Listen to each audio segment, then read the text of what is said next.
Alright, today I'm going to be doing something a little bit different, guys. I'm going to be looking at horror book covers that are either weird, creepy, disturbing, or just flat out dumb. Alright, let's go. Okay, first up we got I Am Legend by Richard Mason. This is the Orbs Books 1997 edition. And this cover actually exhibits one of the more unsettling traits that I don't like, which is motion blur. Making things blurry and as if they're moving. I don't know if you guys seen Pokemon 2000. That cover always creeped me out because of the motion blur on that one dude. So yeah, this one's pretty unsettling, not gonna lie. They do kind of look like they're moving it. They do look like they're busting a move, but it ain't that bad. And this here is Despair. Now, there's two versions of the book Despair by Vladimir Nabokov. There's this more modern, aka boring version, but that's not what we're here for. What we're here for is this one. This is the older one, the Panther 1996 edition, or 1969 edition, I'm sorry.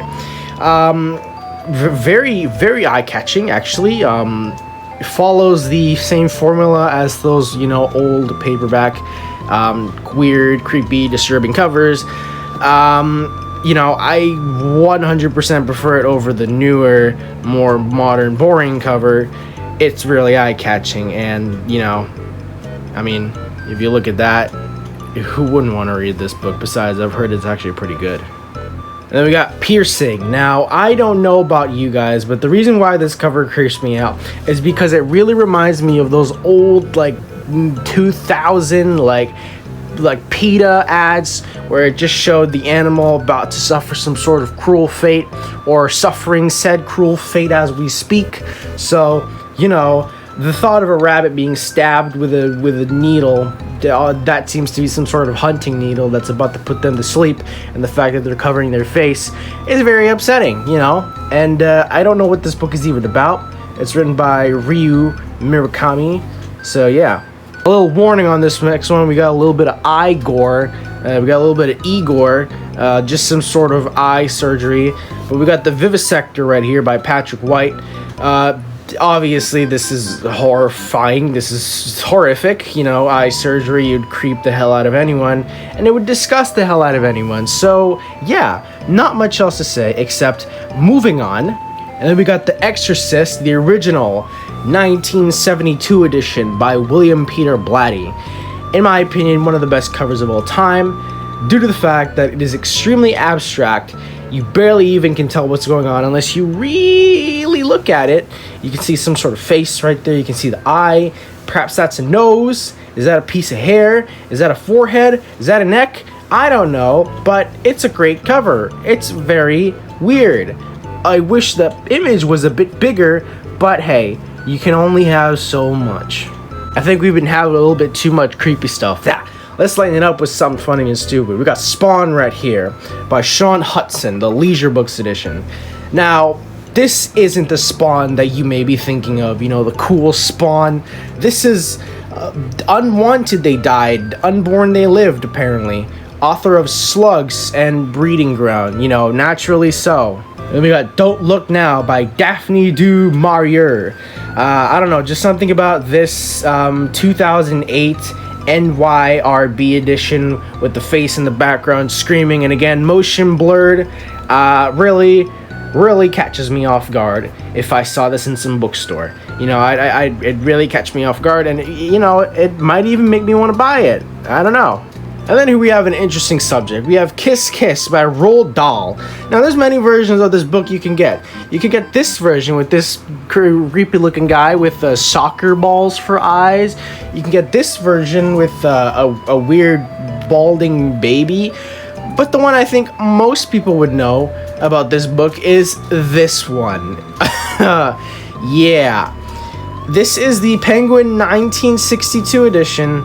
And I don't know anything about Kiss Kiss or Roald Dahl that much all together, but this cover might actually make me want to read the book. Although I bet it has nothing to do with said book, there you go. And right here we got Agatha Christie, A Caribbean Mystery by Tom Adams, the Fontana 1978 edition. I don't know about you guys, but there's just something about giant objects in the background of pictures that kind of freaks me out, especially if they're human-looking parts. Not, you know, a eye, speaking of, a giant floating eye in the sky. I think that would creep anyone out, although it just reminds me of that one secret from Serious Sam. Oh, and just for a bonus, I wasn't planning on including this, but here's another version of Agatha Christie, done again with the eye, except it's a little bit more coherent than the last one, I'd argue. Seems we've got a series on our hands because we got Agatha Christie, Appointment with Death. Now, what freaks me out about this cover, the 1980 edition, not exactly the fact that there's a spider, but the fact that the spider is the most high-res thing in this entire image. You see the face is a little blurred. The face obviously looks like it's printed on a book, but the spider is so high quality, and it's popping out of the border of the actual photo of the woman's face. It actually makes it look like the spider's coming out of the book. So, you know, I don't know if that was intentional, probably not, but hey, it adds another layer of what the hell. Right here we got The Atrocity Exhibition by J.G. Ballard. I don't know, just something about that cold, vacant stare of the guy, of the mummy, holding a wine glass filled with pink fluid. I don't know, something about that. I think if I saw that staring at me, I would not be having a good time, I tell you that much. And right here we got The Land of Laughs by Jonathan Carroll. Now this one's a little bit more funnier than the last ones, but there's just something about this cover that is it's giving Stranger Danger alert, really. I don't know if it's the dogs or if it's the weird spider-handed king thing, or the triangle with the human face, or the guy in the back at the door, or it looks like one of the dogs is about to bite this dude's dick off. Something about this cover really does not put me in a good mood. If anything, it makes me feel extremely dirty and I don't want to look at it. And here's The Cipher by Keith Koja, Dell 1991 edition.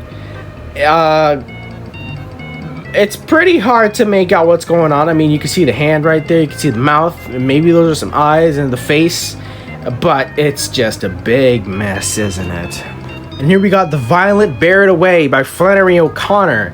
I actually kind of like this one. It's a little spooky. I mean, you know, the ghost stands out a lot from everything.